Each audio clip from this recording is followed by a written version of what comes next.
Bom dia, paz do Senhor Jesus, tudo bem? Conosco aqui está tudo bem, graças a Deus. Ontem nós não conseguimos gravar os salmos por conta do final de semana bem puxado, mas hoje eu acordei e falei, não posso deixar de passar essas informações para os meus irmãos em Cristo e amigos, aqueles que estão me apoiando, aqueles que estão tendo uma mente aberta no conhecimento da palavra do Senhor. Mas vamos lá.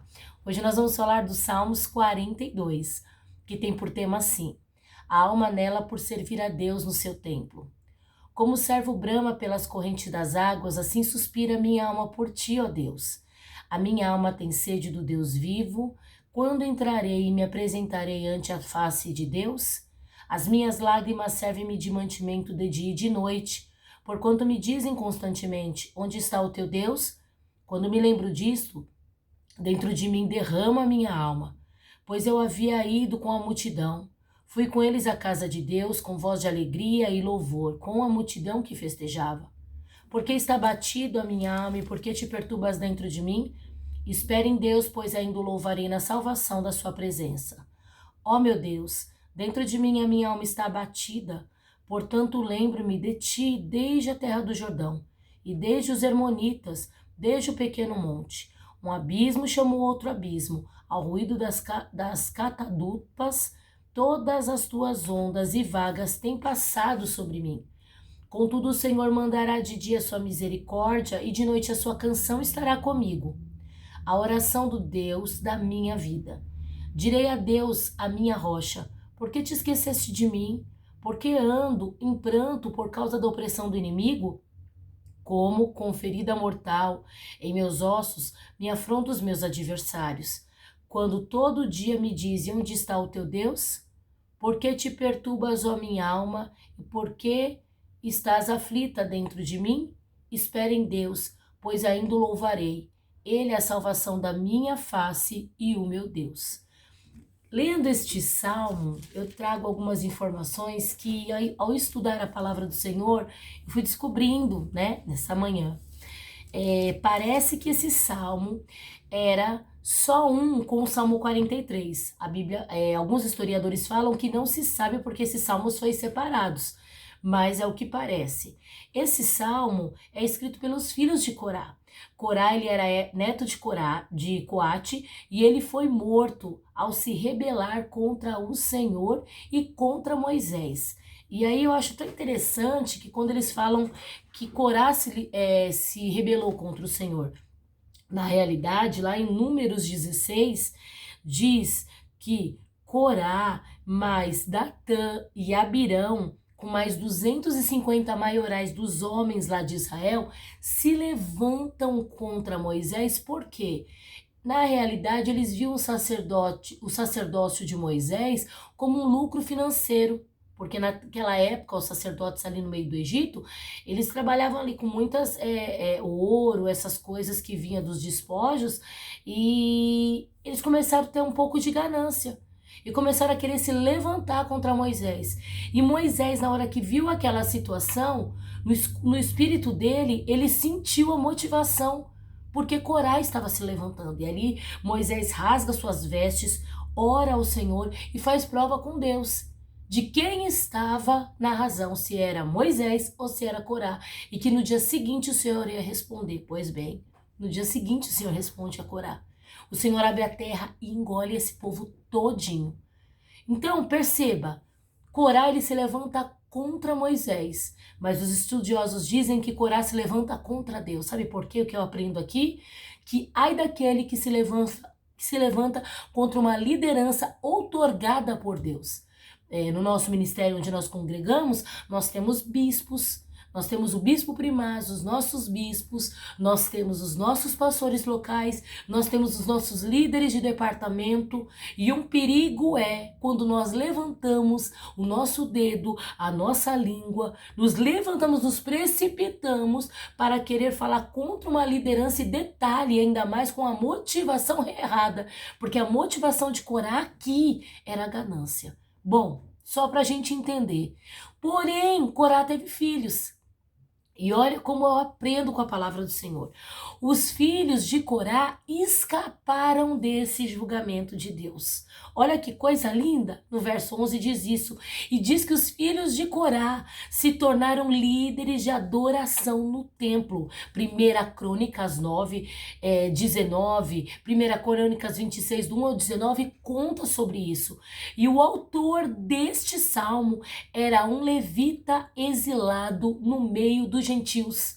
Salmo 43:1 também fala sobre isso, que oprimiam e questionavam a sua fé. Então, peraí, o autor deste salmo era um levita que estava exilado no meio dos gentios, e aqueles gentios estavam oprimindo e questionando a fé daquele levita, perguntando para ele a simples frase: onde está o teu Deus? E o que eu aprendo com essa palavra, com esse estudo, é que muitas vezes nós passamos por algumas situações e o Senhor nos dá graça e nós até tiramos de letra. Quantos de nós, muitas vezes no percurso, não passamos por desemprego, passamos por calúnia, que é difícil, passamos pela fome, passamos muitas vezes por alguma situação de enfermidade dentro do lar, que também é difícil, mas aquele que é um adorador genuíno do Senhor, o que dói no espírito dele é quando ele é questionado acerca do Deus que ele serve, acerca da sua fé. Onde está o teu Deus? E quando nós ouvimos essa palavra, isso nos dói. Porque nós, muitas vezes, somos, como se chama, provados até nós mesmos de duvidar que o nosso Deus está próximo de nós, conosco, por conta que muitas vezes as coisas não andam bem. E quando alguém de fora, gentil, que não conhece a esse Deus, coloca o dedo no nosso nariz e fala assim: escuta, cadê teu Deus? Porque se seu Deus estivesse aí, você não estaria passando essa provação. Mas tenha certeza de algo. Toda provação na nossa vida vem para nos amadurecer, para estreitar os nossos laços de amizade com o Senhor e também para nos acrescentar fé. Se hoje você está aí meditando na palavra do Senhor como eu, buscando a cada dia o Senhor, é porque você conheceu Ele nas suas jornadas desérticas da vida. Oh, aleluia! Quando nós passamos pelo deserto, pelo vale de Baca, que é o vale das lágrimas, o nosso relacionamento com o Senhor se estreita. E a gente, mesmo passando, a gente ama, porque o nosso Deus, Ele não faz barganha conosco. O nosso Deus nos ensina como viver da melhor forma. E a melhor forma de viver é como diz aqui esse levita: como o servo brama pelas correntes das águas, assim suspira a minha alma por ti, ó Deus. E aí eu fui ler aqui, estudar quem era o servo. Por que ele compara o servo? Servo, ele era um animal. Durante o período da seca, olha as informações, o autor viu uma corça que, arquejando, se esforçava para chegar até a água para saciar a sua sede. Joel 1:20. Essa imagem foi o que fez o autor lembrar e assimilar o desejo dele pelo Senhor. Muitas vezes nós estamos manquejando, estamos andando no meio do deserto, mas o nosso espírito é uma coisa de doido. A gente tem sede por esse Deus, a gente tem fome da palavra, é porque o Espírito nos leva até a casa do Senhor. Oh, remanchora mandarabasubri calabachúria, é porque de calabachúria andarabasúbria a gente até alimenta o corpo, mas a alma, essa alimentação não tem na terra. Essa alimentação só tem no céu. E nós achamos essa alimentação muitas vezes no particular. Mas quando nós estamos no coletivo, oh, decalá, mantou, rabachuri, calabasubia, é algo diferente. Decandarabachara é uma atmosfera onde Deus se manifesta.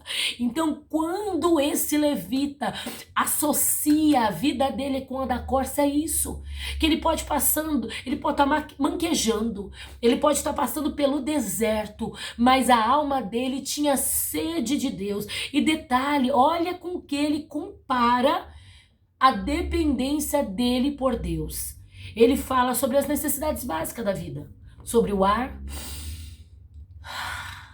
sobre a água, Que se a gente não tomar água, a gente fica desidratado. E aí, você tem tomado pelo menos uns 2 litros de água por dia? Isso é bom, hein? Ajuda o rim agradece. Fala sobre o alimento. Muitas vezes, quantos de nós fica até sem comer, mas sem beber água, não tem como. Mas olha só, ar, alimento, água. Mas aqui ele também se compara como sem adoração. Não faz sentido uma vida sem adoração a Deus. Olha, muitas vezes o que nos faz levantar da cama é abrir o olho e ser grato a Deus. E quando nós somos gratos ao Senhor, nós o desejamos.